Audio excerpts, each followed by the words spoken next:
Something tells me this is no mere adventure story.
Vivian, I read your note, and I'd be happy to help you find the book you're looking for. Thank you, Clive. But tracking it down will not be easy. Are you sure? Please. You have always granted me your wisdom and insight whenever I asked. It's only right that I return the favor. Or at least attempt to. You are too kind. Alas, what I ask of you is rather more trying than delivering the odd lecture. I spoke with Harpocrates to see if he had any inkling as to where another copy might be found, but perhaps it is best that you hear the details from him. If you say so. Forgive me, Clive, for asking this of you. But this book, it set me on the path to becoming who I am today. Its importance cannot be overstated.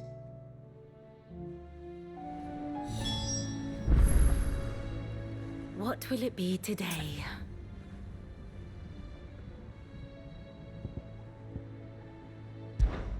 I do so enjoy our little chats.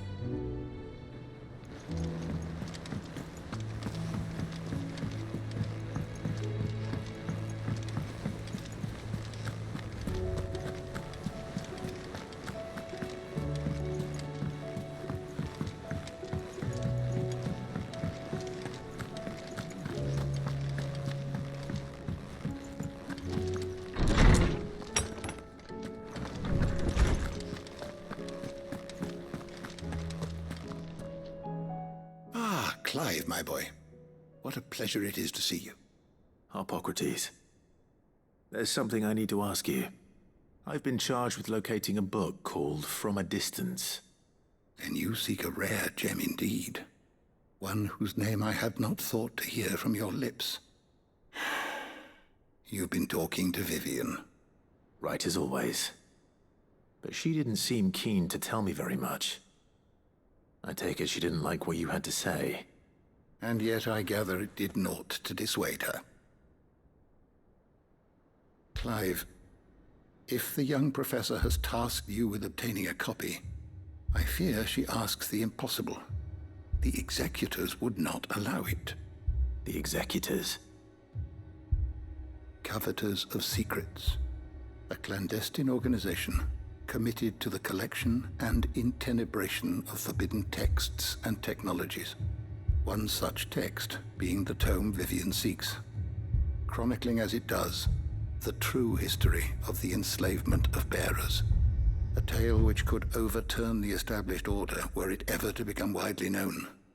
Or, so rumor has it. I've never actually read the thing, or even set eyes on it for that matter. How is it that I haven't heard of this organization? Why, secrecy is the Executor's watchword. They lurk in the shadows, emerging only to seize that which must be seized, be it books, inventions, or people, before disappearing again, leaving nary a trace. Which would explain why Vivian's copy was snatched from her grasp not long after she found it. By the hand of the Executors, yes. But what drives them? Self-interest or ideology? A fine question. Sadly, all that is known of the Executors can be recounted in a single breath. You may just as soon ask me of their origins, numbers, or the identities of their leaders. Any answer I give would be pure speculation. Then my hunt was doomed from the first. What was Vivian expecting? That I'd pluck it from thin air? Not from thin air, no. From ash. Rumors of the Executors are rife among the scholars of Storm, but rather less so across the Strait. I have a friend.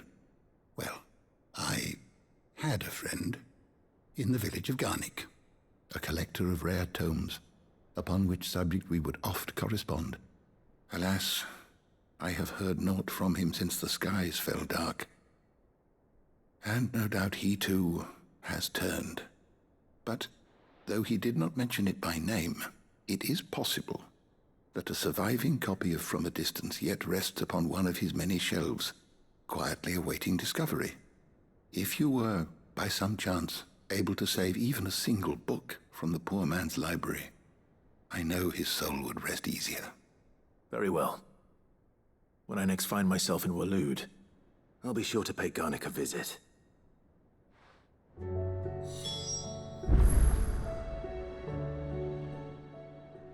Good morrow to you, my friend. I have a few new notes that might interest you.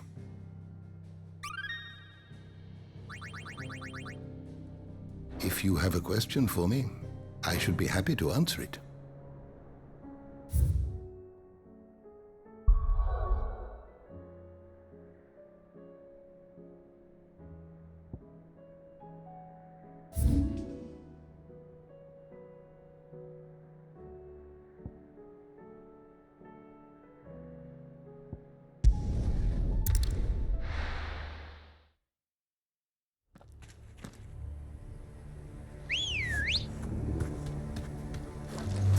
Good girl. Faster!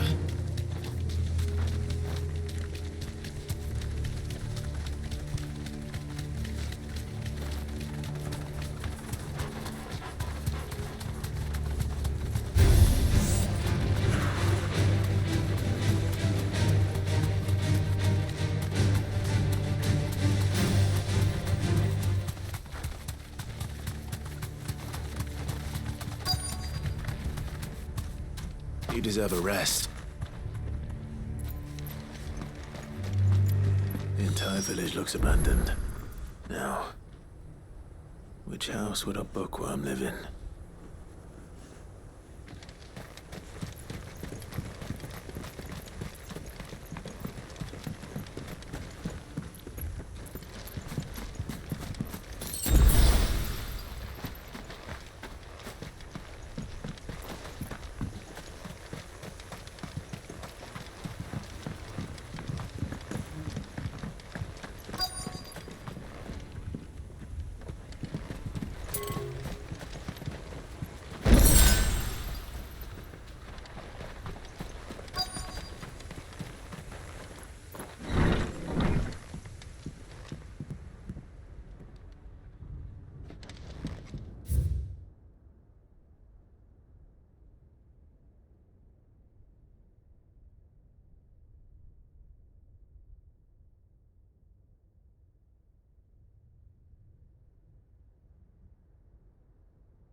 This is a Royal Army logbook.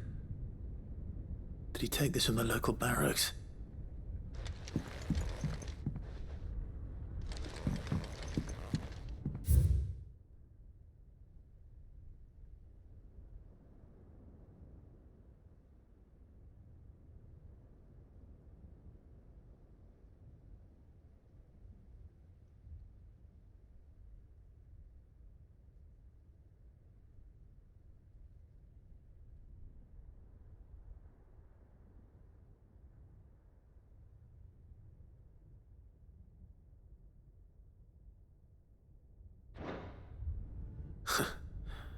His interests were certainly varied.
This is it.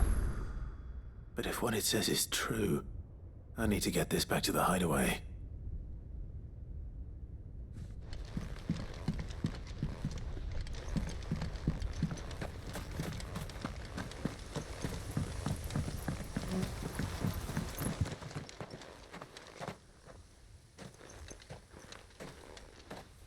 Leaving so soon, stranger? We've been watching you. From a distance, so to speak. Subtle. I know who you are. Then we need not waste time on introductions. Hand me the book. Leave it in our care and return to your life. Your care? Do you mean to burn it or bury it? That is not my decision to make. But by one means or another, its contents shall be removed from the common record. Then I'll have to politely refuse. I won't let you erase our history. Then we find ourselves at an impasse. Very well. The book can just as easily be pried from your dead hand.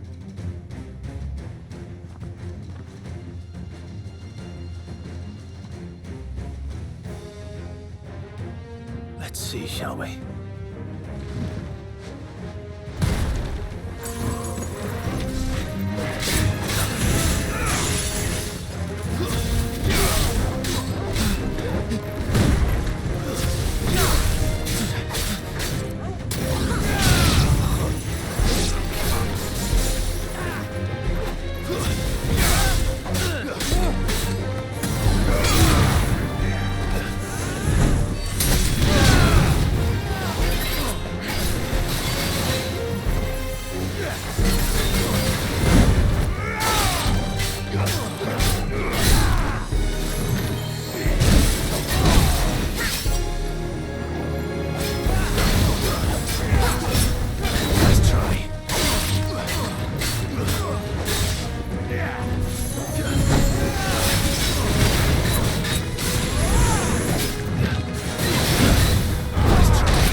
Impressive.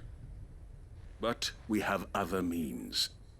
We shall claim the book yet. Why do you want it so badly anyway?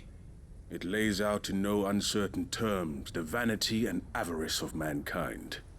It tells the shameful history of the persecution and oppression of a gifted few by a giftless many. Would you say that this interpretation was correct? I don't know. You don't know. Your sword may be sharp, but your wits are dull. So let me answer for you. There is no correct interpretation of history. That a series of events took place may be proved beyond a doubt. But there can be no single, immutable explanation as to why they came to pass. It is a question of numbers and of belief. If enough people believe that a set of events occurred for a reason, that belief becomes the truth. So you're trying to control the truth? We are trying to protect people from themselves, from knowledge that would bring them naught but pain. That is all. You may keep the book, for now. The world is small. We shall meet again. Until then. Wait! Damn it. Let's get this back to Vivian. Perhaps she can explain what that was all about.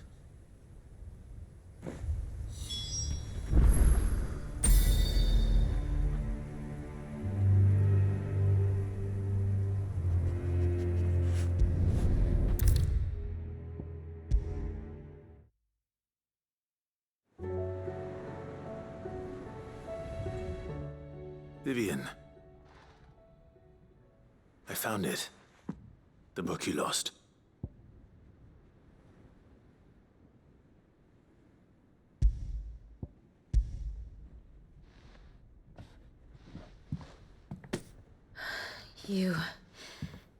You found it. Thank you, Clive. Even though I asked this of you, I was not entirely sure it would be possible. I feared the executors had seized every copy. I met with one of these executors, and I convinced him to let me keep it. He told me something.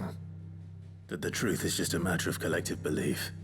And that if enough people believe a lie, that lie becomes the truth.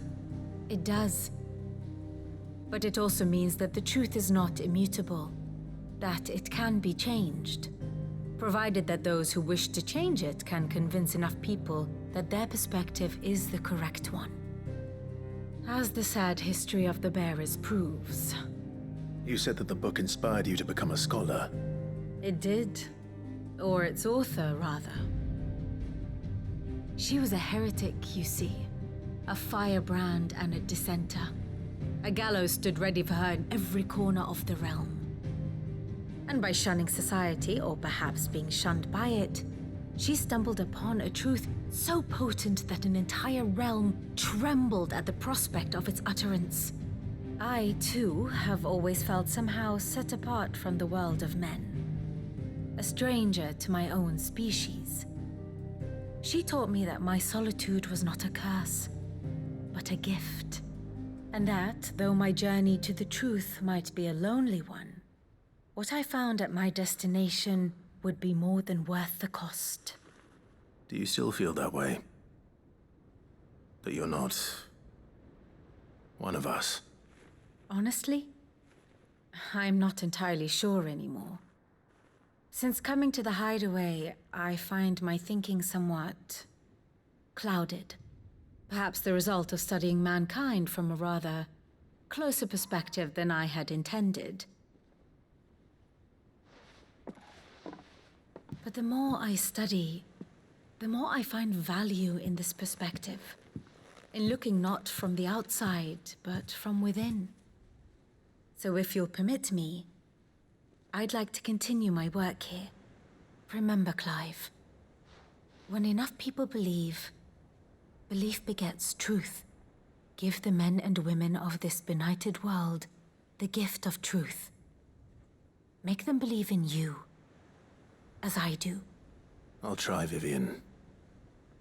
I'll try.